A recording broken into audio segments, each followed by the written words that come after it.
వైజాగ్ లో అదాని గూగుల్ కలిసి data centre start చేస్తున్నారు. అదర్ డేటా సెంటర్స్ వచ్చినాయి. సో దీంతో పాటు కొత్తగా చాలా న్యూ ఏఐ పవర్ సెంటర్ కూడా పెడతాం అన్నట్లు సో దాని గురించి వార్తలు న్యూస్ వచ్చిన నేపథ్యంలో ప్రెసెంట్ 2 తెలుగు రాష్ట్రాల్లో దీని గురించి పెద్ద చర్చ జరుగుతూ ఉంది. ఒకవేళ ఏదైనా కోర్స్ నేర్చుకోవాలంటే ఎలాంటి కోర్సెస్ కోసం మనం చూస్తా ఉన్నాం, ఒకవేళ జాబ్ వస్తే ఎలాంటి ఇళ్ల కోసం మనం చూస్తా ఉన్నాం, ఎంత బడ్జెట్ లో చూస్తున్నాం, ప్రతి ఒక్కటి అంటే ఇట్ ఈజ్ నథింగ్ బట్ ప్రతి ఒక్కటి అబ్జర్వ్ చేస్తారు. దీన్ని అబ్జర్వ్ చేసి ఈ డేటానంతా ఒక దగ్గర స్టోర్ చేసేది ఎందుకు అంటే దాన్ని వాడుకోవడానికి. ఆ తర్వాత దాన్ని డేటా మీద రీసెర్చ్ చేస్తారు. రీసెర్చ్ చేసి బిజినెస్ కు అనుగుణంగా ఎలా మార్కెటింగ్ చేసుకోవాలి, ఒక ప్రోడక్ట్ ఉంది ఎలా మార్కెటింగ్ చేసుకోవాలి, లేకపోతే దాని సపోర్టింగ్ గా data science jobs, data analyst jobs, AI jobs, developer jobs చాలా పెరుగుతాయి.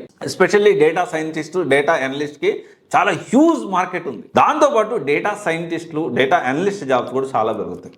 సో ఎక్కడ నేర్చుకోవాలి, చాలా మంది అడుగుతున్నారు ఇప్పుడు ఎక్కడ నేర్చుకోవాలి డేటా సైన్స్, ఎక్కడ నేర్చుకుంటే బాగుంటుంది. మీరే అన్నారు గల్లీకి ఉంది. హైదరాబాద్, బెంగళూరు, పూణేలో చాలా గోల్డ్ ఇన్స్టిట్యూట్, ప్రతి ఇన్స్టిట్యూట్ డేటా సైన్స్ మీద ఫోకస్ చేస్తూ ఉంది, డేటా అనలిస్ట్ మీద ఫోకస్ చేస్తున్నా. ఎక్కడ బాగుంటుంది దీనికి సంబంధించి ఇన్నోమేటిక్స్ రీసెర్చ్ ల్యాబ్స్ అని which is located Bengaluru, Hyderabad and Pune as well. హైదరాబాద్లో కూడా జేఎన్టీ దగ్గర and at the same time మనకి ఇక్కడ దిల్సుఖ్నగర్లో కూడా ఉంది.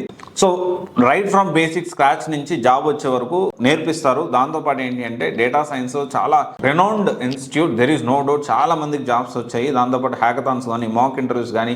సో జాబ్ వచ్చే వరకు ఎన్నో ఇంటర్వ్యూస్, అంటే జాబ్ వచ్చే వరకు ఇంటర్వ్యూస్ పెట్టిస్తారు.